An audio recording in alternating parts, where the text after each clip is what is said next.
Ya, semoga hari ini para teman-teman semua, sahabat-sahabat semua sehat selalu ya. Amin ya robbal alamin. Dan khususnya untuk bagi para ibu hamil atau para ibu yang mau menjelang persalinan, itu semoga hari ini sehat dan tetap semangat ya.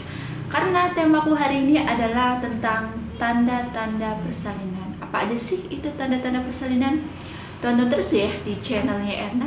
Jangan lupa like, share, and komen. Makasih, matur suwun. Ya, temaku hari ini adalah tentang biasanya apa aja sih tanda-tanda persalinan. Apalagi bagi ibu yang baru punya anak pertama, itu pasti kan biasanya kurang tahu ya. Hari ini aku bagi informasi lah sedikit ya. Biasanya tanda-tanda persalinan, menjelang persalinan, menjelang tafsir persalinan, yaitu pertama keluar lendir dan darah. Jadi bagi ibu yang baru pertama keluar lendir dan darah, itu jangan panik ya. Gak boleh panik, bikin senyaman mungkin. Kalau mau ngasih tahu ke keluarganya atau ke suaminya juga pelan-pelan, jangan panik, jangan aduh bu, saya udah keluar lendir darah tuh gimana ya, itu jangan ya. Usahakan pokoknya bikin senyamannya mungkin ya. Tapi kalau misalkan ibunya panik, jadinya nanti timbulnya stres. Kalau udah stres, jadi keluarga ngomong ini, suami ngomong ini, semuanya ini dan itu, biasanya timbulnya pusing. Kalau udah pusing, jadi ide-ide ikutnya juga stres ya. Jadi kalau misalkan udah keluar lendir dan darah, biasanya dari pihak keluarga udah langsung aja bawa ke rumah bidan atau ke dokter ya. Nanti setelah nyampe di rumah bidan, nanti akan dilakukan pemeriksaan lebih lanjut. Jadi kalau udah diperiksa, biasanya sama bidan udah diperiksa dalam atau PT, dan kalau misalkan pembukaannya baru 1 atau sampai 3, apalagi baru keluar lendir bercampur darah, tidak adanya kontraksi atau mules sama sekali, biasanya baru pembukaan 1 sampai 3. Kalau pembukaan 1 sampai 3 itu tidak bisa diprediksi. Oh ya bu, nanti lahirnya jam ini, beberapa jam kemudian, itu tidak bisa diprediksi. Kecuali pembukanya udah 6 cm, udah 5 cm, itu bisa diprediksi ya. Jadi kalau misalkan baru pembukaan 1 atau 2, itu ya ibu jangan panik juga. Nikmatin saja semuanya prosesnya ya. Kalau ibunya pingin persalinannya normal. Kalau misalkan udah pembukaan, misalkan nih pembukaan 1 atau pembukaan 2, pokoknya bikin rileks senyaman mungkin ya. Nanti biasanya ibunya suruh pulang dulu. Nanti pas di rumah ya bikin rileks, apa mau jalan-jalan dulu kah? Apa kalau misalkan banyak wiridan dulu, banyak sholat. Kalau misalkan kita ajaran Islam, kalau misalkan bagi yang ajarannya non Islam ya sesuai dengan kepercayaannya masing-masing ya. Biasanya kalau baru pembukaan 1 atau 2, itu biasanya ada yang 1 minggu, ada yang 2 minggu lagi ada. Terus biasanya ada yang 3 hari lagi, pada cepat juga ada ya. Jadi sambil menunggu juga, sambil kita relaxing badan kita. Soalnya kalau misalkan baru 1 sampai 3 itu berarti artinya posisi hormon di dalam rahim kita itu belum seimbang. Hormonnya namanya hormon oksitosin. Kalau hormon oksitosinnya udah seimbang, terus bayinya juga udah mateng, itu pasti langsung keluar tanda-tanda persalinan udah banyak ya. Ada mules, terus lendir bercampur darah juga udah semakin banyak gitu kan. Yang penting kalau pembukaan 1 sampai 3 tidak keluar yang namanya cairan ketuban ya. Kalau misalkan udah cairan ketuban udah banyak, kalau cairan ketuban biasanya beda sama ada sampai 10 ya. Kalau misalkan di kita itu ada namanya kala 1 dan kala 2. Kalau kala 1 itu adalah dibagi menjadi 2 macam, yaitu namanya fase aktif dan fase latih. laten. Itu kalau bukan 1 sampai 3 itu dinamakan fase laten. Kalau 4 sampai 10 itu dinamakan fase aktif ya. Terus gimana sih caranya biar kita itu tenang? Ya pokoknya bikin tenang sendiri. Mau jalan-jalan kemana ya nggak apa-apa, pokoknya yang gak usah jauh-jauh lah jalan-jalannya ya.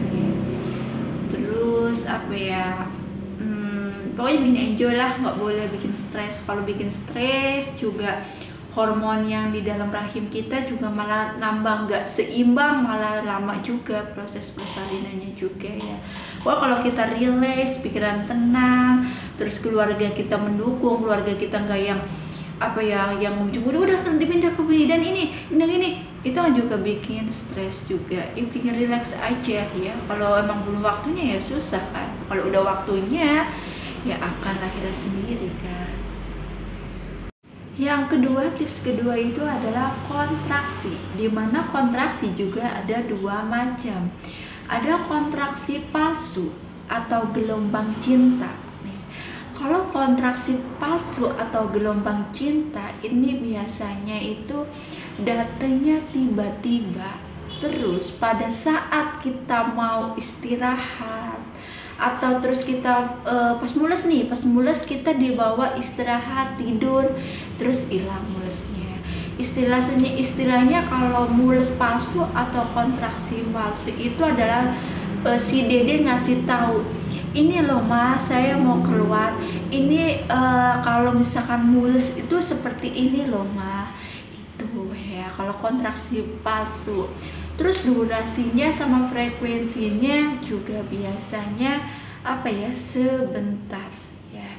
Kalau misalkan kontraksi beneran nih, kalau misalkan kontraksi beneran itu kalau kita dibawa jongkok atau dibawa tiduran biasanya tetap masih ada dan bisa kita hitung dalam 10 menit apa mulesnya bertambah hilang atau bertambah mules, itu juga namanya kontraksi beneran ya, bukan mules bohongan atau kontraksi palsu.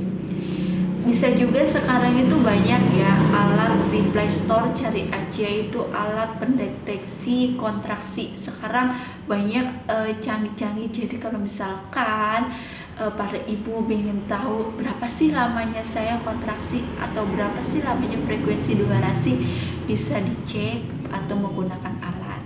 Itu download aja di Play Store ya. Tanda selanjutnya itu ada tanda nomor 3, itu biasanya keluar cairan ketuban.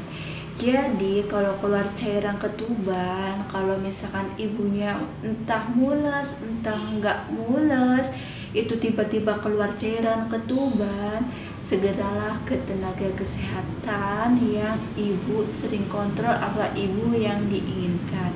Biasanya kalau misalkan ciri-ciri tanda itu air ketuban, yang pertama itu dari baunya. Kalau baunya air ketuban itu biasanya agak amis-amis. Kalau misalkan air kencing itu kan bau pesing gitu ya. Kalau misalkan air ketuban itu tidak bisa ditahan, jadi alias ya udah keluar aja kalau misalkan air ketuban. Kalau air kencing sendiri kan kalau mau kencing terus ditahan-tahan itu bisa ya. Kalau misalkan air ketuban itu tidak bisa ditahan alias keluar sendiri, jadi segeralah ke tenaga kesehatan yang ibu inginkan ya. Terus kalau misalkan udah keluar air ketuban, kalau bisa dan harus bisa itu ibu jangan panik, bikinlah nyaman, pokoknya nggak boleh panik dan jangan mondar-mandir kemana-mana, jangan. Meminimalisir, ibu tetap diam, terus cari bantuan dan tetap ibu minum biar enggak dehidrasi juga.